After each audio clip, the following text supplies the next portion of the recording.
All right, this is Human Design number 33, Stringing the Keynotes. Thank you all for coming, and special thanks to Mikey Steenbeck, co-founder of High Desert Human Design, for amazing flyers.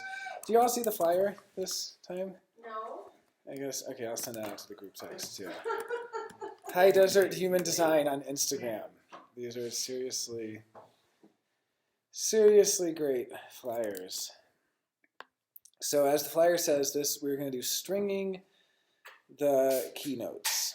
Stringing the keynotes. So I'm going to start with a quote, actually not from Human Design, just a quote from one of my favorite, I guess you could call him an anti-guru, my favorite heretics, U.G. Krishnamurti. I don't know if anyone's familiar with U.G. Krishnamurti.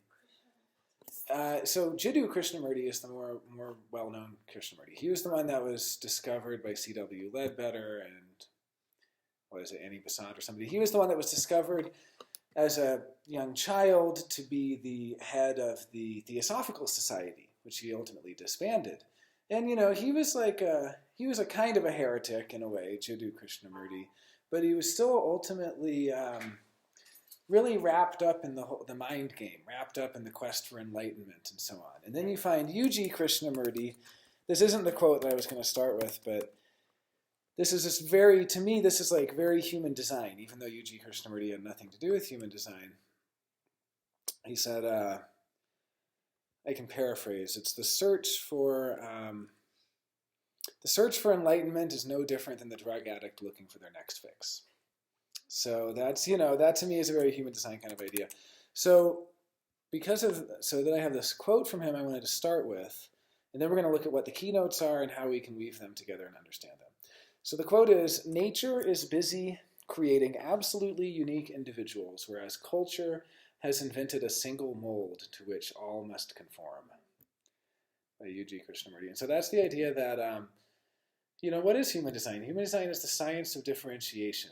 And to really understand differentiation, to be an absolutely unique individual, in a way, you have to really be able to see how that individual functions differently from everybody else.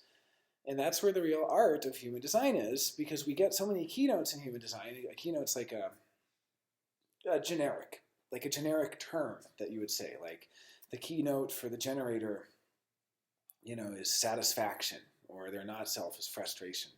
Or you have keynotes for the different centers, or the different channels, or the gates, or the lines. And at that level, we're actually still at the level of the generic. We're still at the level of the program. We're still at the level of conformity.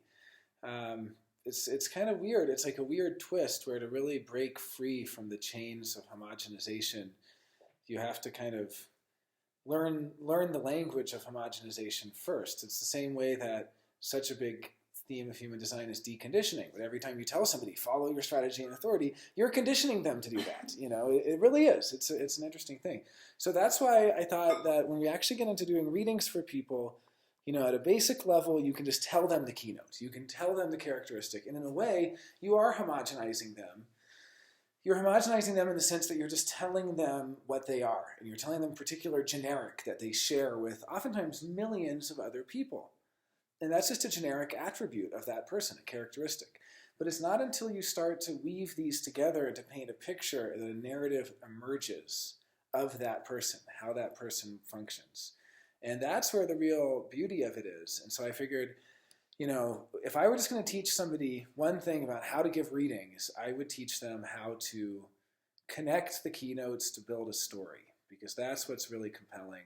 And it's also something that I've met Human Design practitioners online especially who've been doing it for years and years and years, and they're still kind of afraid to do this. They're afraid to do it because it feels like it's taking too much of a risk. That they want to just follow the book, and they want to just say what your characteristic is and just give you a list of attributes, but they are not yet ready to take that leap into creating a story out of them. So that's why I thought this will be kind of a more interactive one than usual. That's why I wanted you to all have the charts, and they're also on the Facebook group. So we can have some volunteers, we can look at the charts, and we can kind of build narratives out of those charts. And we can look at how we can weave those keynotes together. So I thought that we would start with the not self. See, this is the other funny thing is, whenever I tell people what their first reading should be, obviously there's some very basics. So you get somebody who's never heard of human design before. You kind of introduce them, you set the stage. You introduce them to the idea that everybody is making mental decisions, but that your body can also make decisions.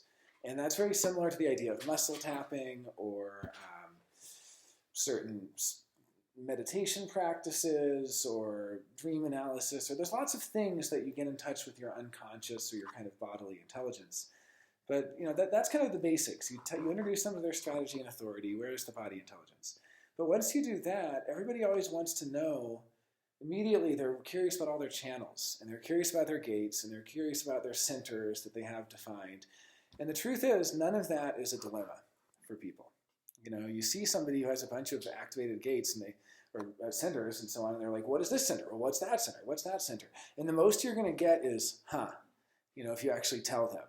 It's like, oh, you have defined root. It means you're resistant to people trying to make you hurry up. They're like, oh, I guess that's true. Like, that's kind of as far as you're going to get. Now, the second you go into the not self, that is where those are the sensitive parts. That's the tender parts. That's where people get defensive. That's where they get offended. That's where they get, I can't tell you, how careful you have to be telling people about their undefined ego. I remember doing a human design class last year here in Santa Fe, and I said something about how people that have undefined ego are inherently untrustworthy, and that's okay. You can't trust their words because they don't have the willpower to back it up.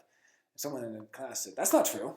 I just do everything I say. In fact, I find that kind of absurd that you would think that people that have undefined ego are somehow, it's like, and I'm like, and they get offended easily. And they're like, that's absolutely not true. You cannot, it's just like, oh my God. So, but again, I think it also can help when you string the keynotes together so it doesn't just become, because at a generic level, we say, okay, undefined ego is trying to prove, stuff like that.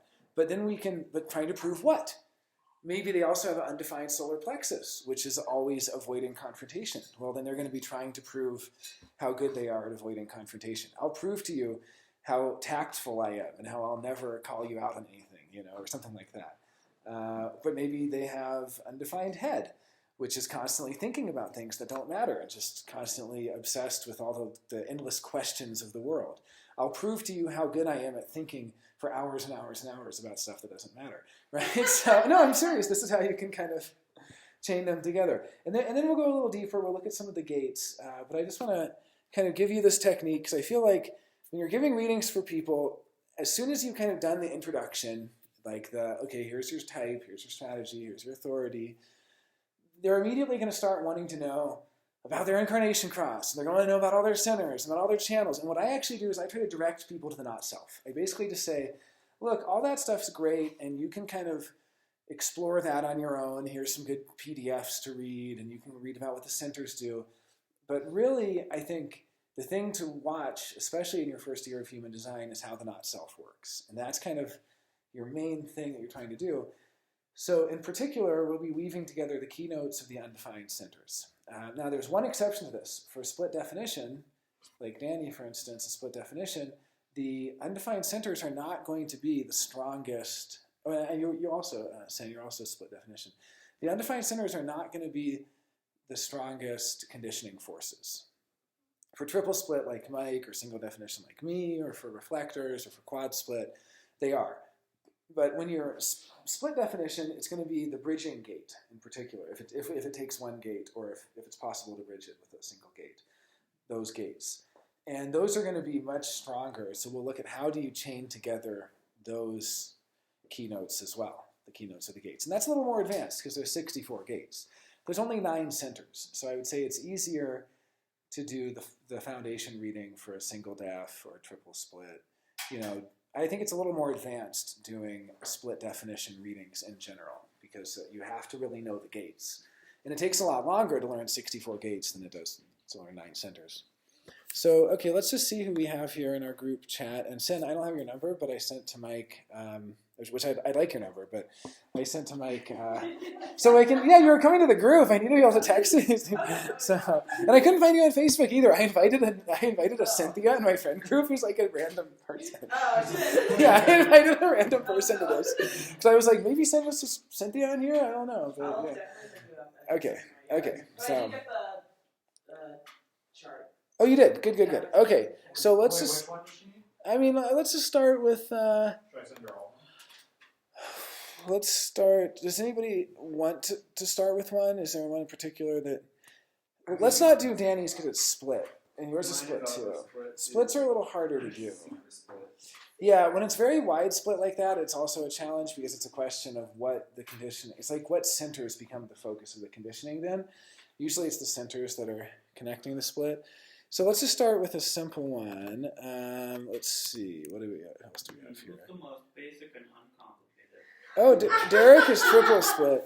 So we can do Derek's because Derek is triple split.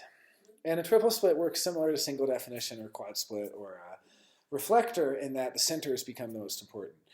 Quad split's also a little bit unique in that it's a little more complex, but luckily we don't have any of those here. So, okay, so looking at Derek's chart, if you have that pulled up, you'll see he's a 3-5 manifesting generator on the cross of the sleeping phoenix. So what we're going to look at, first of all, is the two undefined centers. So we see that for Derek, oops, oh, it's Jocko calling.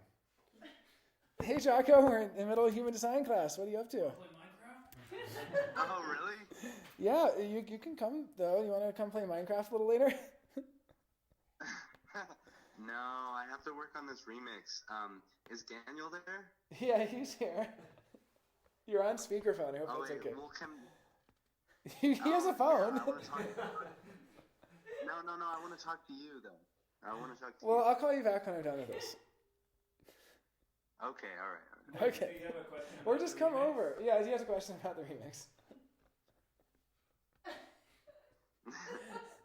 Okay. Bye, Jago. You can come over. Just come Bye. over. You should come No, I over. don't want to come over. Wait, just You're take me off like the half a mile speakerphone. away. Hold on. Just take me off the speakerphone really fast. I can't because you're on my laptop. Oh my God. All right, bye. Bye. Okay. Okay, so looking at Derek's, we have the two undefined centers here, the head and the ajna. So this is good because we're starting, and we have only one activated gate, 17. So let's look at gate 17. I know the gates decently well, but I like to kind of learn about them a little bit too. The gate of opinions. Opinions grounded in detail. Okay. So this is, we're looking at Derek's, and we see that the undefined head, which is the top channel, and then the undefined ajna, the second from the top. So who knows what the themes for these centers are? Mike, would you like to describe the themes a little bit? Don't know, don't care. That's what the themes are? Huh? Yeah. I usually, it's they're not self themes though. Needing to know, needing to care. Yeah, they want to know about everything and they want to care about everything. My advice to people is like, if I were to give you advice, Derek, it would be when someone asks you a question like, I'm trying to get a passport, I'm trying to get citizenship in Australia. How do I get citizenship in Australia? And what you would typically do is think about it and think, well, do I know anybody that has done this before? Maybe I could Google it for him. And instead, you should just say, I don't know, and I can't help you. Like, don't know, don't care. It's the mantra. Because actually, what the theme of the undefined head and ajna are going to be are, the undefined head in particular is going to be thinking about everybody else's questions, everybody else's problems.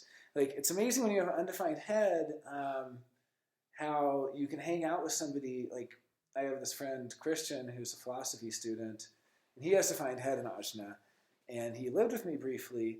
And all day long, I mean, he would be talking about the stuff, but it's like it's impossible for us not to think about what the other person's talking about. Like, he would start talking about Hegel, and he'd be going on about Hegel, and pretty soon, and like the differences in Hegel and Heidegger, pretty soon I would have found myself thinking for like 45 minutes, really intensely, trying to understand the differences and like trying to grasp all the complexities. And really, I should have said, don't know, don't care, right? Because there's a beautiful thing where someone who has the defined head in ajna, I can ask Daniel something, and I can say, do you know how to get a passport or how to get citizenship in Australia? And it's like, no, I don't. And it's just a beautiful thing to be able to just say, like, no, I don't know. Like, if I asked you if you wanted to help me research it, you might say, yeah, I guess. I don't really know where to, but it's amazing how the undefined head and ajna just jump into action, just lurch into action, thinking about stuff that doesn't matter to you and sometimes to anybody. You also have the standing, although for you, because your split definition is a little bit different, this is not where the big focus is. But yeah, the undefined head, it's thinking about stuff that doesn't really matter. And then the undefined ajna, the not self, is trying to be certain, trying so hard to be certain, like hating the ambiguity of not knowing. It's just like hating that missing information and wanting so much to just know, just to be able to put it to rest. It's like a little gnawing thing in your head. Like once I know, oh good, I don't have to think about it anymore. But it's going to keep thinking about it until it knows. I don't have the best examples for that, but it's basically like, okay, I have some. If somebody tells me something that happened, but they leave out a bunch of information, it's worse than if they just didn't tell me at all, because it's like, I didn't actually want to know, but now that I know like 2/3 of it, I want to know the last little bit. And I'm going to keep thinking about it until I know. And it's just like, just letting go of that need to know, basically. Just being completely okay in a state of confusion or a state of not knowing. That's kind of the growth out of that. So how would we connect the keynotes then? So there's going to be the keynote of the undefined head is trying to know, or I guess, thinking about things that don't matter. And then with the ajna, it's trying to be certain. So it's trying to be certain about things that don't matter. It's the willingness to continue thinking about something that you don't even really care about just for the sake of being certain about it. And it's the feeling when, I notice it now so much when someone has a question and someone's like, well, we can look it up on Google. It's like, no, just don't. Just sit, just bask in that feeling of not looking it up on Google and not knowing. Even though you could have the answer with like 8 seconds of Googling, just don't do it and notice how that feels and notice the mechanism in you. It feels like an itch you can't scratch, right? It feels like something, it's like you just want to know. And then ask yourself, does this even matter to me? It could be the most ridiculous thing. Like, I have undefined head and ajna, so it'll be like that with stuff I really don't even care about. It'll be like, I was looking it up earlier, how many PhDs were at SFI, because I read on Reddit that was like 10, and I was like, maybe it was more like 25. Doesn't actually matter. I was trying to find that Reddit. I was like, where's that Reddit article? Like retracing my steps, but again, it's thinking about stuff that doesn't really matter. So then what we're going to do is look at the gate 17 there, that hanging gate 17, and that's how we really have to chain it together. So that's about opinions or details. Does anybody have a way of stringing that into it?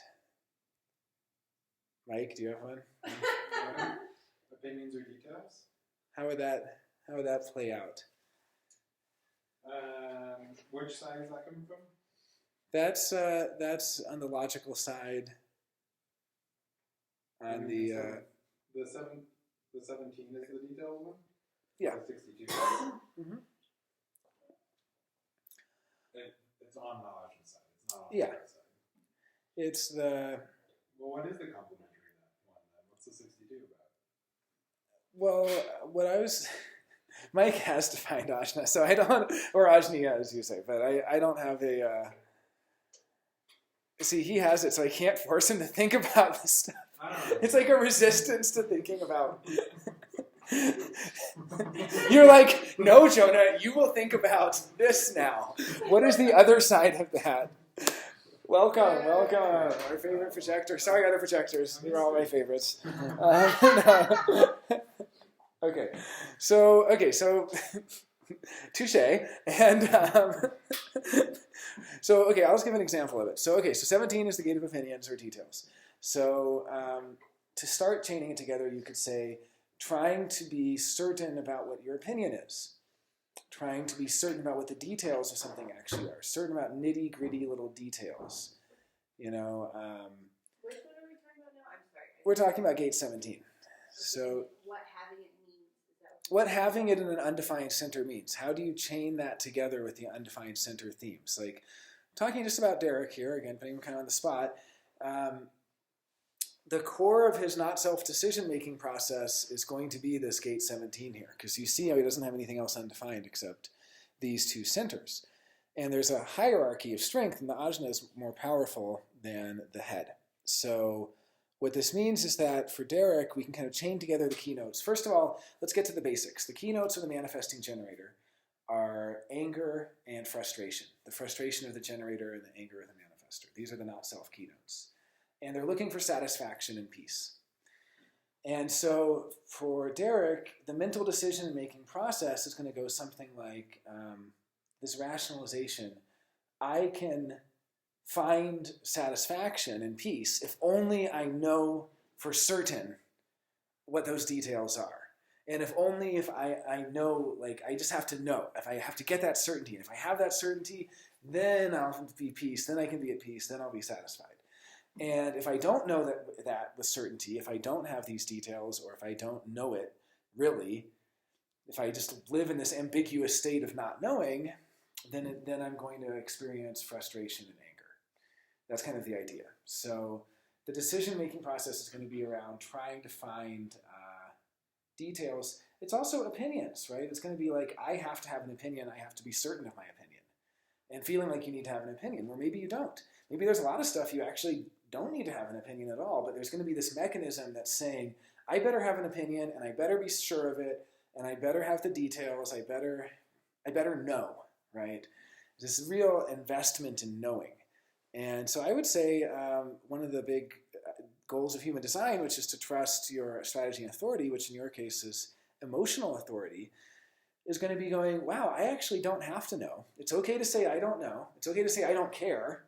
And it's okay to say I'm going to wait and see how I feel about it, and then wait a few days or even a week or two for this clarity to naturally emerge of the solar plexus, which is like when all the excitement has died down and all the boredom has died down. And like we were talking earlier about whether you wanted to live in Santa Fe. Well, some big decisions like that take a really long time to get that, emotional clarity about.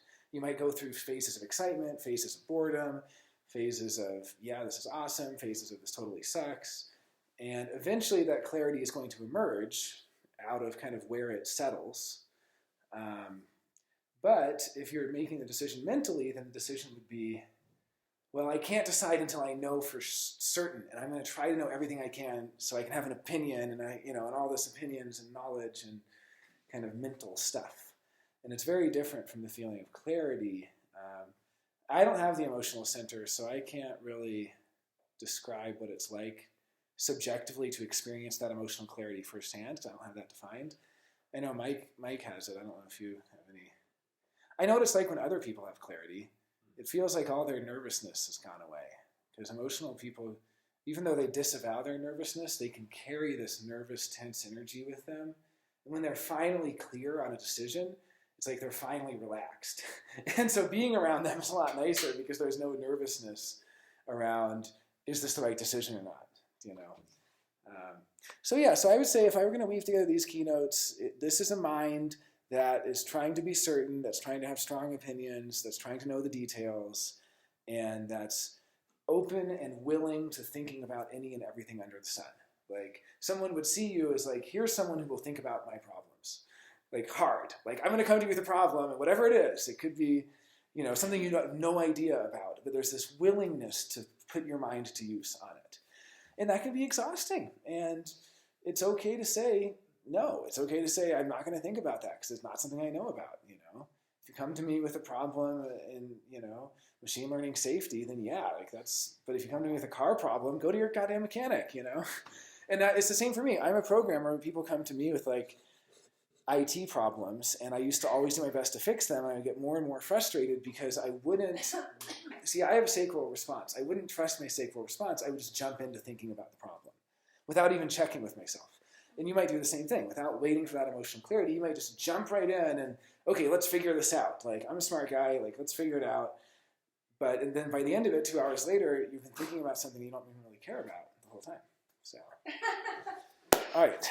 Welcome, my favorite manifester. Yeah. You can start now. Thank you, manifester. So you said we can start now. That's perfect. Okay, so maybe we can look at Danny's now, since you both have those centers, but Danny has the bridging gates. Although I want people to be able to chain together some of these themselves, so I want to I think Danny's, I'm just going to kind of jump over really quick because this is a little bit harder and it's not as interactive, because it requires the gates.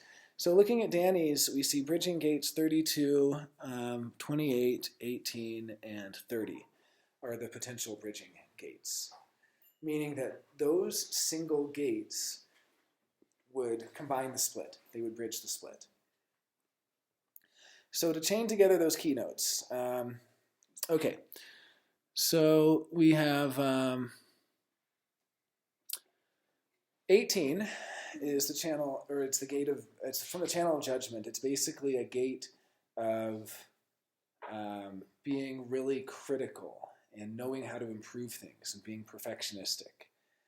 And so that would be that the feeling like I can avoid frustration and I can avoid anger as long as I improve things, as long as I can perfect things, as long as I'm critical of things. Or I find people who are critical, being really drawn to people who are really critical, really snarky. You know all about this channel of judgment. I have friends who have this channel who, my one friend I took to a Thai restaurant in Seattle who has this channel. I said, yeah, so this place has really good food. I really like it. What do you think? And he said, it smells like a wet dog. Oh, where? And then it's just a Thai restaurant. It's just smelled like a Thai restaurant. And then we went to get the food, and he had chicken, and I said, how's your chicken? He said, well, they could have cooked it. So on one level, you might recognize this because you have this gate, C. Whenever I ask C, I'm always very careful. Whenever I ask C to improve something, I'm like ready to get a real improvement and not some BS. And no matter what it is, you can't take it personally. It's a collective channel. It's not personal. But C knows how to improve stuff and is going to tell you. So this would be, Danny feeling like I can avoid frustration as long as I can be discerning and as long as I can know how to make things better and improve them.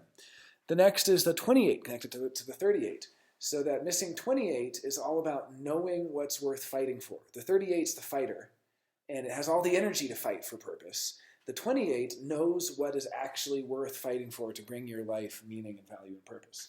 So for Danny, this would look like, if only I could find meaning, or if only I were better at knowing what has value and what will give my life meaning, then I could truly be satisfied. Then I could avoid that frustration. And then we look at the 32 connected to the 54, and this is all about ambition. The 54 is so ambitious, but doesn't exactly know where it should invest its energy. You'll notice that all three of these bridging gates are in the spleen, so that they're all in an awareness center. And so Danny has so much untapped energy coming from the root. The 58, the 38, and the 54 in the root are all yearning to know where to put that energy. And the feeling is, if only I knew where to put that, then I could find satisfaction. And then we have a fourth root gate, the 41, which is fantasy, which is yearning for getting out there in the world and having the experience and all this energy to fantasize about what it would be like. What would a different life be like? What would it be like to live in a different place? What would it be like to be in a different job, to be in a different relationship, to have a different lifestyle? All these things, all that fantasy that is yearning but doesn't yet know, and it wants to get out there and meet the 30 in the solar plexus, which is the fates, which is when you set out on your journey and you see what it's actually all about and you experience for yourself. This is part of the human experiential way. What life's all about. So we see that for Danny, there's 4 root gates, a tremendous amount of energy. The root is one of the strongest motors. It really powers the rest of the body graph. And actually very in demand. People like Mike also, who have a ton of root gates hanging, are super in demand because all of the other gates in the entire body graph are only powered when they're around people that have those root gates. You can have the rest of a system missing the root gate, and if you're by yourself in a cabin, you'll have no energy to use any of that stuff until you're around somebody with the root. And then we were talking about this metaphor of the camel hump. You fill up with that adrenalized root energy. You fill up this camel hump, which then powers the rest of the process. So I know people who have the 30 and the 36 and the 35, but they don't have the 41, and they don't have the energy to actually go out there and have all those adventures, which is demanded by that experiential channel circuit. Until they're around someone like Danny. So how would we synthesize these together? I can avoid frustration and anger as long as I become more discerning about finding purpose, as long as I perfect my ability to find that purpose, And as long as I'm investing in the right people who help me perfect my ability to find that purpose, and as long as I get out there and have the experience that I need. So it's feeling that you need these 4 gates. I need the experience from gate 30. I need the right people from gate 32. I need to find that higher purpose. It's not enough to just, have basic mundane stuff. I need to do something great with my life. And I need to improve it and make it better and better and better. So we have this theme of like, I have all this energy, but my life isn't complete until I gain all of the awareness of where to put that energy, particularly through, discernment, through these keynotes, the keynotes of the 18, like becoming more discerning, the keynotes of the 28, finding meaning and purpose through doing something to help the world. You think of like people like Martin Luther King Jr. or Gandhi, who had the 28-38 and like fought for the betterment and so on. And so the real crux of it is that none of that is true, right? That is all the mind. The mind is going to jump in there in those bridging gates and say, my life isn't complete until I have these 4 things that are missing. And the only way that I can avoid frustration and anger is by getting these 4 things. And say you meet someone who has those gates. That can be people that have those gates, particularly if they're love gates, like 41 is a love gate, 28 is a love gate. So those channels that connect to love gates, you can stay in like the most ridiculous relationships with those people because they have something. It's like a game of Go Fish, and they have that card, that you think you need in your life. And it's not true. None of it is true. That's the whole deconditioning for the split definition, is realizing that those 4 bridging gates, you actually don't need them to complete yourself. Like, you're actually designed just fine. But part of the way that the split is defined or designed is to feel like it's incomplete from those areas, that those areas are missing. So it's a very, very different process having a simple split like that. It's also different from Daniel's because he has whole centers and channels, gaps between his definition, his split.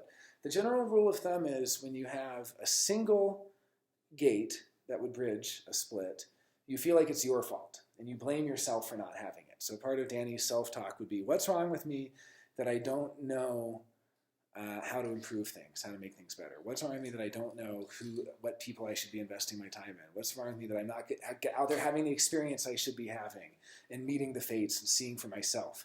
I'm just living in fantasy without, actually going out there and doing it. And what's wrong that I'm not going out there and finding the purpose and I don't know what has the purpose? Well, there's nothing wrong, right? But when you have only a single gate, that single gate makes you blame yourself. Then when there's a channel connecting the centers, it tends to be, there's nothing wrong with me. The problem is the other person. The problem is the other person because the whole channel is missing. So it's like, because again, you can see how if you have half a channel, you kind of feel like there's something defective. What's wrong with me? I don't have the full channel. What's wrong with me? I only have half of what I need. Each half of the channel thinks it needs the other half to complete it. When you don't have any of that, like when you have a whole channel, I think you actually have a channel and a half or more. You have an even greater split. But when you have just a split by a channel, these are people who everything is somebody else's fault. And they basically say, hey, it's not my business. I don't need to find meaning and purpose in life. I don't need to find where to put my energy. I don't need to go out there and have that experience. The problem is nobody else out there knows. Nobody else out there is doing anything valuable with their life. Nobody else out there. Everyone else is too afraid to get the experience and so on. Then you get to one like Daniel's where it goes even further. Like, I'm talking a minimum of 3 gates, 4 gates to connect. And that is, there's nothing wrong with me. There's nothing wrong with you. It's the world that's screwed up, man. Like, it's the system that's like stacked against you. Like, the system is totally screwed. The system's broken, basically, is that theme. So there's different kinds of deconditioning depending on what you have. Obviously with a simple split like what you have, the deconditioning is learning to accept exactly how you are without feeling like something is missing. Learning to realize, you don't need those bridging gates. You don't need that sense of completion that you feel when those are connected. Whereas for someone like Daniel, it's accepting, actually the world is designed just the way it is. There's nothing really wrong with it. It's just the way, it's broken, but it's designed to be broken. And that's how evolution occurs, and that's how mutation occurs, and all these other things, is through that brokenness. Otherwise, you find people with really wide splits like yours who are who can, especially projectors, who can be so bitter about life. But generators could be frustrated and so on about, God, why does life have to be this way? You know, why is the world, there's starving children and there's those bugs that eat the eyes of babies. You heard about those? Anyway. That's what David Attenborough said when he asked why he didn't believe in God. He said that there's a particular insect that is in South America or something that has learned it survives off of the eye juices of newborn infants. So yeah, the world's pretty messed up. Okay, the world is messed up, but at the same time, there's a real deconditioning that occurs when you have a wide split like that. So actually, that's a good segue. Let's look at Daniel's for a minute. Yeah, and so you'll see that he has a minimum, I guess it is a minimum of 2 gates if we go through the solar plexus. But it's at least one center between the different areas. So that can be a feeling that, that there's something broken in the world. However, what I'm also seeing in Daniel's is that everything's kind of pointing to the throat center. We have a very packed ajna with all 6 activations, and the 3 pointing at the throat are all incomplete because the throat's undefined. Meanwhile, we have the 12 from the throat trying to connect to the solar plexus, and the 36 from the solar plexus trying to connect to the throat. And we have your personality sun in gate 12 in the throat. So this is a tremendous amount of focus on that undefined throat. So to do just a very simple keynote string of that, we would look at gate 12 and gate 31. Luckily, we looked at gate 12. So we looked at gate 12. So he does have 2 gates that can fill this place, right? Yeah, but it's not. 35 and 56, or if I have. But I would still give this the wide split definition, even though there are 2 gates.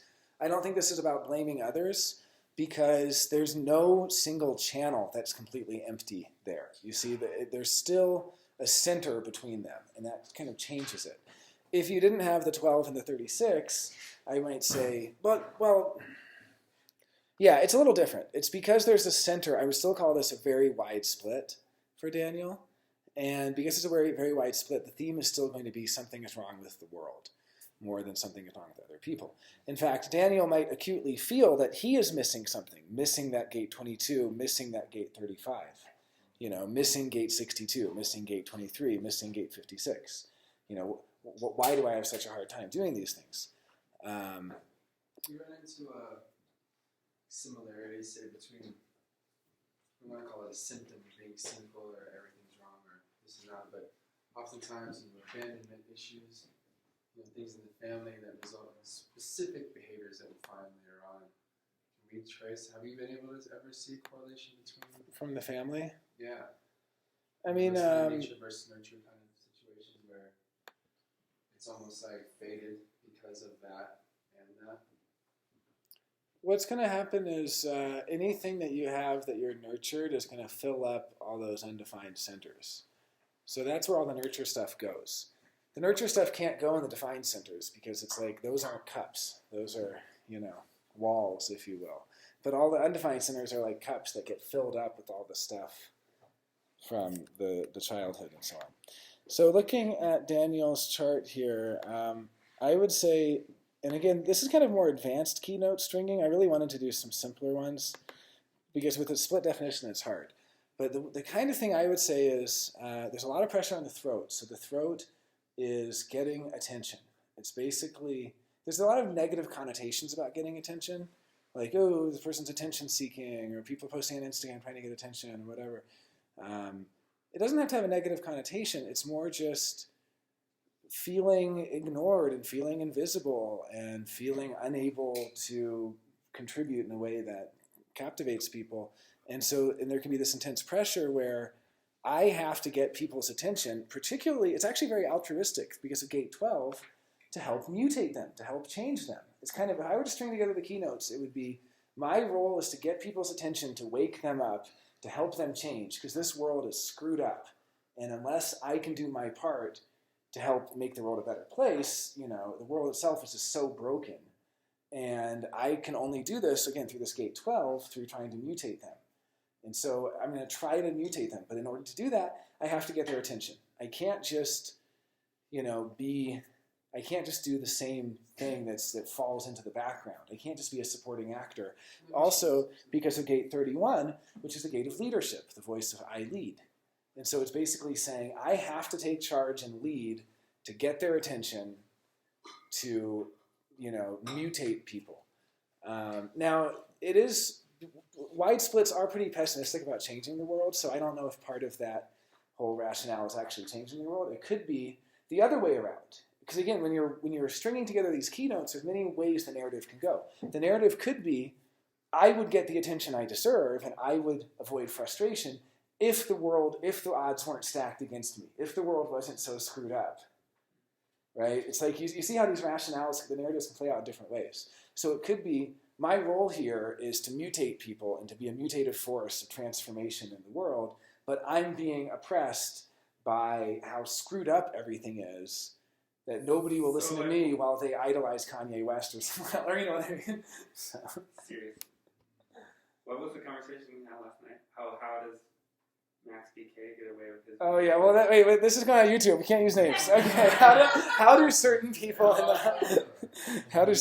that we don't like get away with stuff while others? Well, also carrying that fifth line. So again, you can keep stringing the keynotes. So the fifth line is the heretic who's often being chased with pitchforks because they're held to such a high standard that other people aren't held to. The fifth line is held to an unfairly high standard. Now the fifth line also gets unfair privileges in terms of gaining instant access to all of these closed, gated places that everybody else is prevented from getting to. I'm a fifth line, and when I joined Amazon... How's Derek? Oh yeah, 3-5. Yeah. So we all get... No, it's great, yeah. So having these the fifth line themes being 3-5 or 5-1... I'm not supposed to really care or question about this, though, right? Yeah. It's just, no, you got it. You don't need to do anything else. I kind of started trying to figure out what these lines and everything meant. Now I'm just, And then you're like, wait a minute. You told me not to give a fuck about Yeah, it, so, that's great. It's amazing. So, No, he doesn't want to care.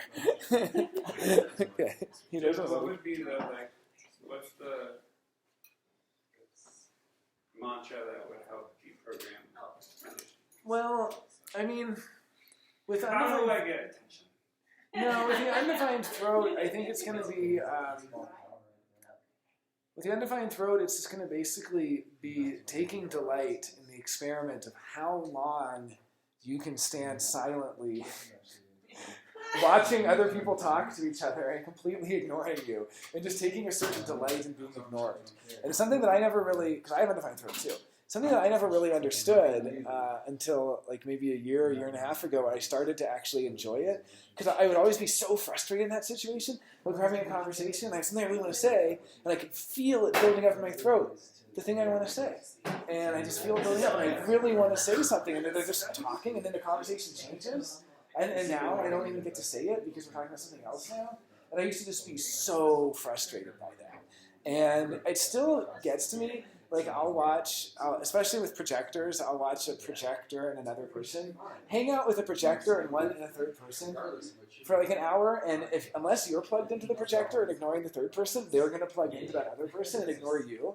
And just like watch it and just be like, whoa, nobody's asking me my opinion. Nobody even gives a shit. I'm just invisible right now. I am completely invisible. And you can take a great delight in that.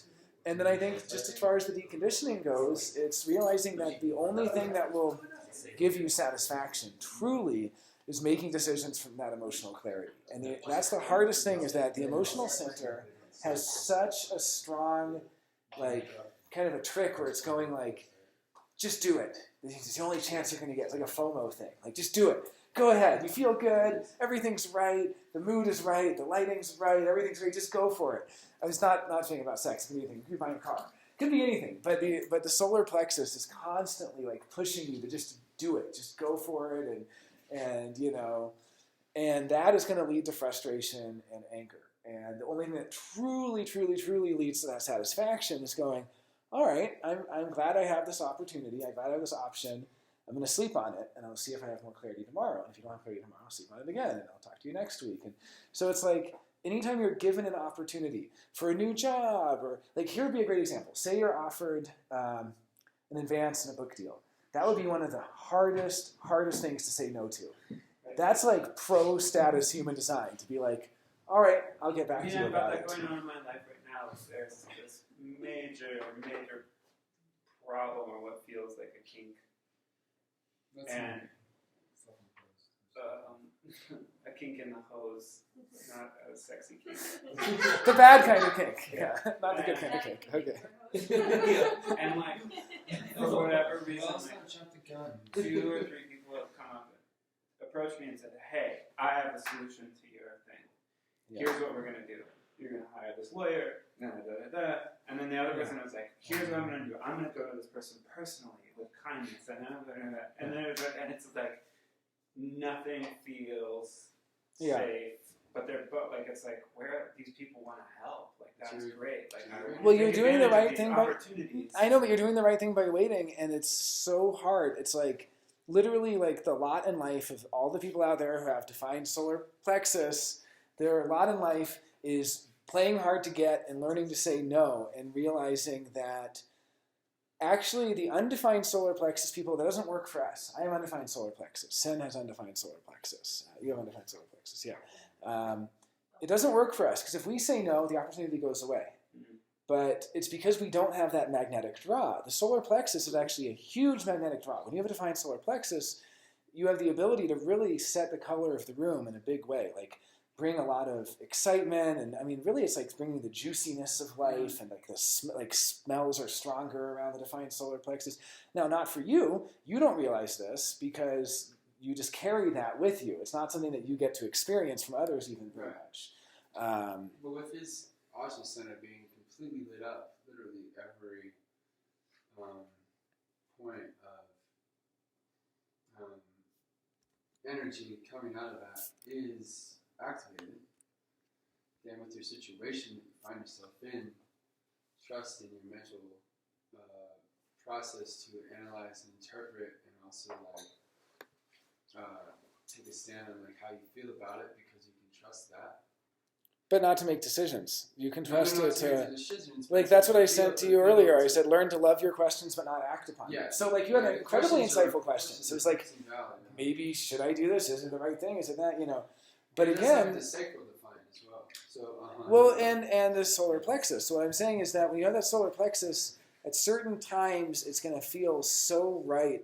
Like when you're high on your wave, you're just going to be the most merciful, forgiving person. And when you're low on your wave, it's like damnation and justice and, you know, and everything in between.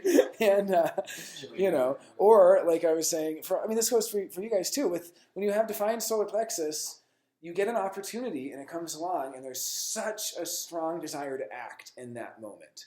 It's like maybe it's someone that you've been really attracted to for a long time, and it finally gets to the point where, you know, something could happen romantically, and the solar plexus is going to just jump in and act on that, when what it really needs to do is go, wow, I just crossed, it's like every boundary that's crossed. Like, I just now have this opportunity. I could be in a romantic relationship with this person.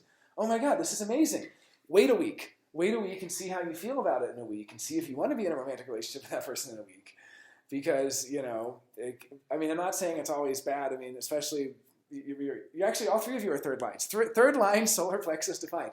Here's how you string keynotes. Third line, bonds made and broken, growing through mistakes, learning through mistakes. These are going to be mistakes of acting prematurely. Acting before clarity comes. It's going to be, you know, you can string together the keynotes. And again, there's no judgment. I mean, human design is not a moralistic system. It's just realizing that every time you act before clarity, it's ultimately going to incur a certain amount of frustration. That frustration is going to build up. And it's going to be ultimately frustration about what would have happened if I would have waited till I acted with clarity, even if the clarity comes to the exact same decision that you think. It's like you find a really nice car you want to buy, and then you buy it. There's always going to be part of you that's wondering, would I still have wanted to buy it in a week?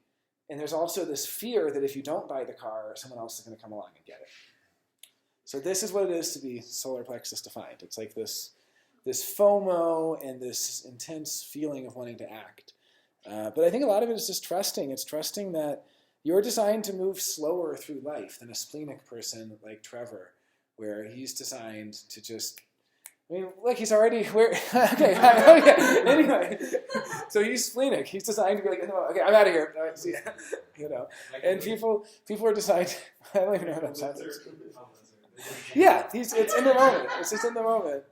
Reflectors are designed to move extremely slowly. All right, I want somebody else to string together keynotes, so I want to do one. I want to do one that's going to be a little bit easier. I'm going to do like a single definition person. Do we have any single def? God, am I the only single definition person here? That can't be. Trevor's single def. Single definition. Single definition, yeah. Yeah, let's get alone. Okay, wow. Nobody in this room is single definition. That's amazing. Okay, well, I'll just send mine then, and you guys can do some. I'll let, if there's any volunteers, to start to string together some of the keynotes. Where'd that come from? Positive. Nice. Positive. Okay. Well, my chart isn't pulling up because my body graph is pretty much broken. It's going very slow. How to give a reading off of it. Well, I'm trying to do how to do keynotes. I could do yours if you want, if you'd like to. Okay. Well, so we can do it without looking at your chart, just by saying that you only have spleen and throat defined. Spleen, throat, G center. Oh, and G center. That's right. Spleen, throat, and G center. Okay. So Trevor has spleen, throat, and G center. So these are 6 undefined centers. So from strongest to weakest, the strongest undefined center you're going to have is the ego. So it's a hierarchy. Followed by the solar plexus. Followed by the ajna, and then the head, and then the sacral, and then the root. I think that's the order it goes. Or maybe root, sacral. So I don't remember exactly the order of strength, but we can you can chain them together in any order. Okay, so would anyone like to give a try of how to chain these together? Does anybody feel? Do you all know, like, okay, what's the undefined ego's not self keynote? Or what are your associations to it? Does anybody have them? Mike, you got to have some. Mike, he's refusing to think about it. He has. Yes. Okay, Danny. Thank you. Trying to prove. Okay, that's a good one. Did you have some too? For the solar plexus center? For the ego. For the ego. Yeah. The not self? Yes. The ego? Yeah. Yeah, definitely trying to seek attention. Well, but isn't attention more the throat? I thought we were moving on. Okay. Yeah. Okay. Okay, that's fine. But the undefined ego is like trying to prove, trying to improve, making promises, right? Yeah, I've learned not to do that. Yeah. Prove it. No. You don't have to take my word for it. No, yeah, but it's so funny because you catch yourself, deep in conversation with somebody that you just encountered, and you're kind of getting into those places. And those are the times where I'll get defensive or like talk to myself while I'm talking to somebody else. Have you read those kind of moments where you're like literally telling yourself what you believe now to this poor person who just asked you, like, so what about Saturday? And then you go into this stuff. We sometimes do tell people things we are better for ourselves, but also with you have the 8-1 connecting the G center to the throat. So oftentimes you will speak your personal truth, which is it's great. Yeah. That's the most important one, I feel like, out of all of them. The 8-1? Yeah. Well, for me, because I feel like, and you have to really kind of sign up for the fact that if you follow that, you're going to be okay, even if it means losing friends, even if it means losing your place, even if it means losing your job. Like, but if you follow that one, like, just be patient. And follow your strategy and authority. Yeah, it's a purely individual channel, the one he's talking about. And the individual keynote is empowerment. So if we were to, I wish I had a chalkboard, because basically what we could do is we could take, we could basically make 2 buckets of keynotes, the not self keynotes and the self. So the keynote of being empowered to trust in yourself and to speak your truth through that 8-1, and being empowered to trust your spleen that knows in the moment through that 1648, right? 1648. Yeah, through that channel that you have. That would be the self. And then on the other hand, we have the undefined ego, proving, trying to improve. The undefined solar plexus. I'll just start going through them. People can just shout them out if they have it. Emotional roller coaster. Okay. Anyone else have associations on defined? Avoiding confrontation. Avoiding confrontation. Yeah. Okay. Mine. A big one for me is presenting a false self or hiding who you really are from people. You know, not With the undefined what? solar plexus. Yeah. Is that the brown one? It's It's the boss. it's the one that It's the connects. emotional center.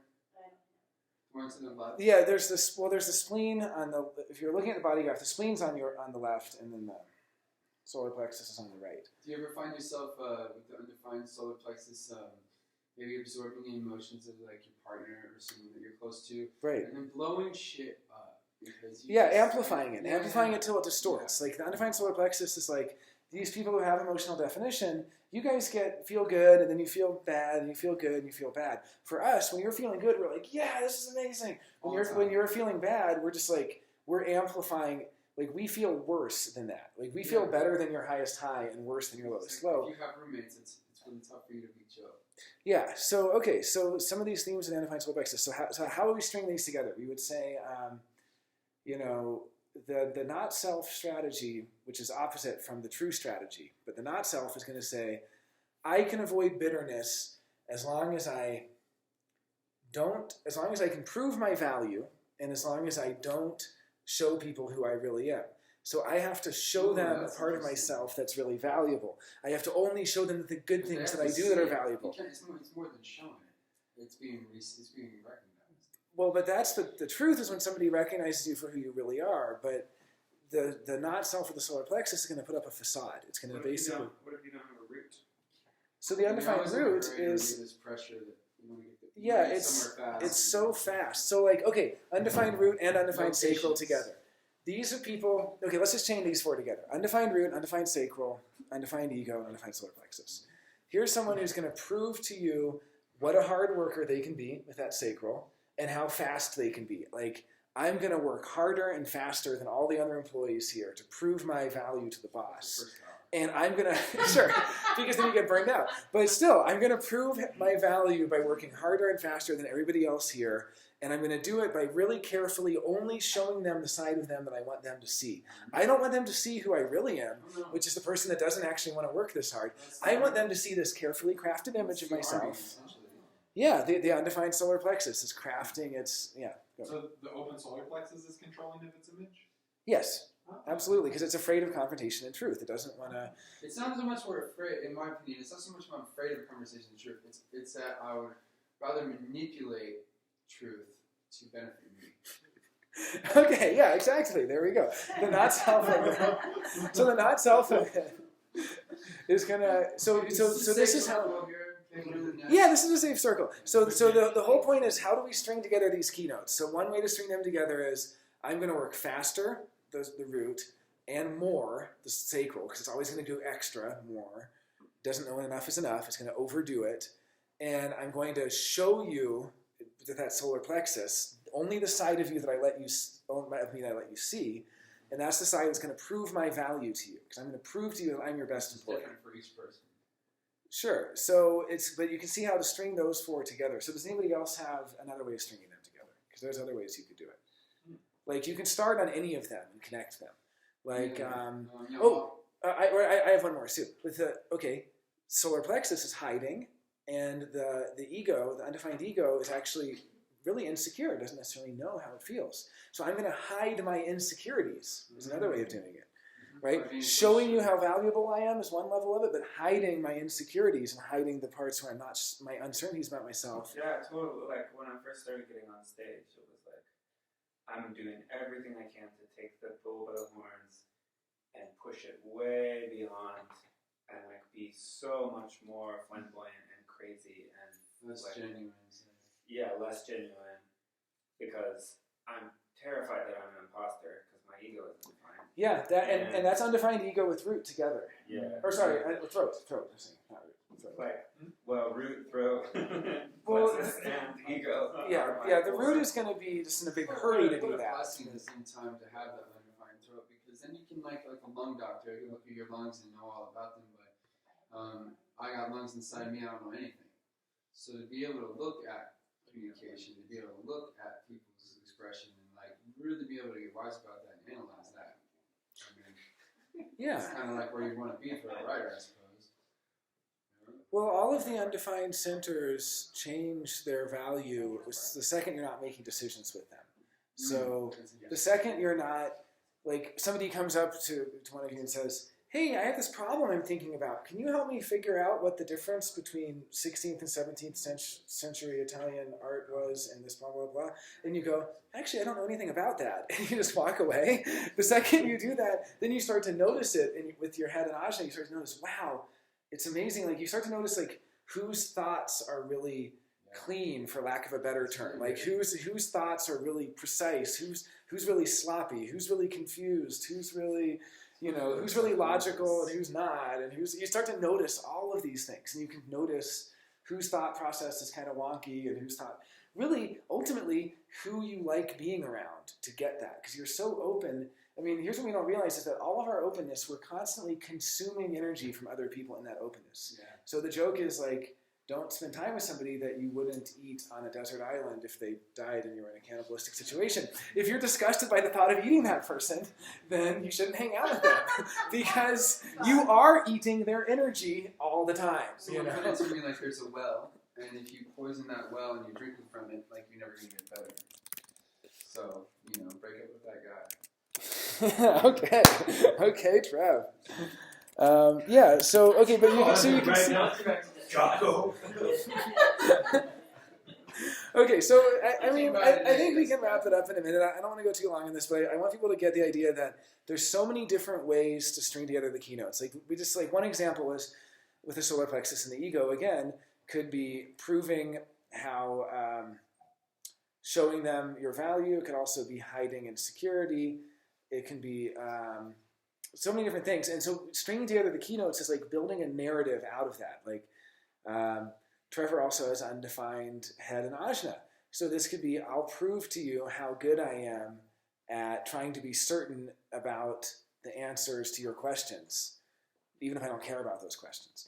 And you can also see how this goes into deep into decision making where, for someone like Trevor, the decision to work at a certain place, the mental decision, not based on your actual spleen, not based on invitation, not based on recognition, but the mental decision might be, is this a place that will bring me a certain amount of prestige? It's an undefined ego thing. Is this a place that will bring me a certain amount of money? Because money is very wrapped up in the ego. Again, money is a quantified proof of value. The biggest thing is the hierarchy. So I could be working in a 7-Eleven or a Fortune 500 company. But if there's a hierarchy where I've got someone else looking at me going like, well, I'm better than you, it's over. Right, and you can see that undefined ego, but also the undefined ego is so threatened, and people who have defined ego might not realize how threatening they can be to others. They might be caught off guard, like, what? I wasn't threatening to them, but just their presence can elicit competition from others. We've talked about this because you have that channel of competition where people cut in front of you. What ego channel do you have, Sen? Is it the 3740 or? She has the money line. Oh, the money line, yeah, 4521. So people who have defined ego will often elicit reactions from other people. In fact, I highly recommend for your defined ego, actually your defined ego also, join the Big Healthy Ego group on Facebook. There is undefined ego also. Oh yeah, 4 defined egos. Look at you in the middle of 4 defined egos there. So, and the rest of us don't have defined ego. We're the undefined ego. We're the outcasts. There should be one fewer. But I mean, I feel like I make up for it so much so that it's like, obviously it's undefined. Can you see that in certain centers? Certain centers, yeah, it can become, but yeah. So I guess all I'm saying is that with that undefined ego, we can be making mental decisions in order to prove our value, whether it's monetary value. It's almost like someone says, "Do you want this job?" And instead of like waiting for the actual mechanism in the body, it's just, "Oh, this job will bring me more money. This job will bring me prestige. It'll bring me power." And then you look at that solar plexus. Are they going to confront me? Is it going to really require me to be real about who I am? No, it's not. I can put on a totally fake just sales job. Great. I get to craft an image of myself to present people. And you can see how each one of these centers, this is again, stringing the keynotes into a narrative. You see people whose entire lives are built around the string of the not self centers, around how, with their undefined root, they're going to hurry. They're going to always be in a hurry to be as fast as possible, to jump to attention with their undefined head, to think about whatever question is on your mind. They're just right there. It's like Smithers to Mr. Burns or something, you know, undefined root, undefined head, like just always in a hurry to like get right there to be appeasing or something. And so it's really interesting. So I would just urge each of you to look at your own charts, look at people in your life, and try to string together those keynotes and build stories about them. You know, build a narrative. If you know the gates, even better. Look at the defined gates and the undefined centers, you know, and use those for the story. And you can build really coherent narratives. Like you can build like the story of like a 2-hour feature film, like out of these, like and of the growth that the person goes through. Like it's all right there. So, yeah. Do you still preference the one that the sun is in as a life theme, or is that archaic? No, I mean, the personality sign is a huge conditioning force, and especially if it's in an undefined center. I mean, there's a lot of factors that go into it. There's kind of a built-in hierarchy where the ego is the foundation of the not-self hierarchy. All you need to do is look at, you know, the newspaper, the magazines in the stand of, you know, improve yourself, how to be better, how to, you know, all these things. Yeah, I don't know. But at the same time, there's other factors. If your personality sun, like for you, a personality sun's in the throat, that's going to be a really big one for you. It's like this feeling of, I need to do something to stand out from the crowd, you know, and if I don't, I'm going to be frustrated. But it's not true. What actually, you know, that's the ultimate thing, is that you can chain together the not self theme of the type with any of these. The generators out there, we all have PTSD about frustration. Like if you're a generator, like you're going to pull up to Burrito Spot, and part of you in the back of your head is like, they're going to fuck up my order. Like I'm going to be frustrated by this. I'm just saying, we are like literally so heavily conditioned. You get in a relationship, you're like, this is going to be so frustrating. I'm like, you're bracing yourself for the frustration of what is to come. And it's because our whole lives we've had so much frustration that we don't even, part of us doesn't even believe it's possible to not be frustrated. And I don't care your age. You can be a 5-year-old generator. They've already been crushed with frustration from having to go to school, from having to learn how to sit properly, having to learn all this stuff for bedtime. I mean, come on, we're frustrated since we're little kids because they're forcing us to go to bed, and it's not healthy for us because we actually need to use all of our energy. I mean, if I ever have a generator kid, I'm just going to let them stay up till they pass out, you know. And the projectors out there have like PTSD about bitterness. They're all basically terrified of bitterness. So it sounds like you're describing bitterness, though, by being pessimistic about being expected to be frustrated. Well, there is a lot of bitterness for everybody because we have so many. If you think about it, there's way more projected channels than generator channels, you know. But so there's a lot of bitterness out there, and you know, generators feel it too.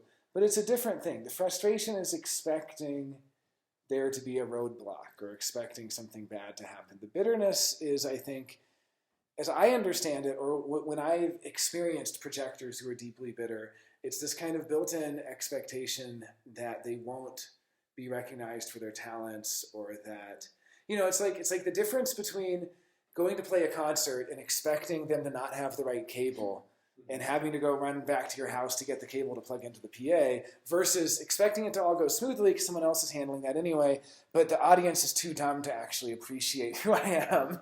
And like I'm playing to podunk whatever in whatever small town, you know. And it's feeling like one was meant for greater things, or one was meant to be, or, you know, at a smaller level would just be the bitterness of having an idea, starting to say the idea, then someone else steals your idea. Stuff like that, you know. That makes a lot of sense. It's a little different. It's like, Which actually, given that, often I just think about things and then someone else says them and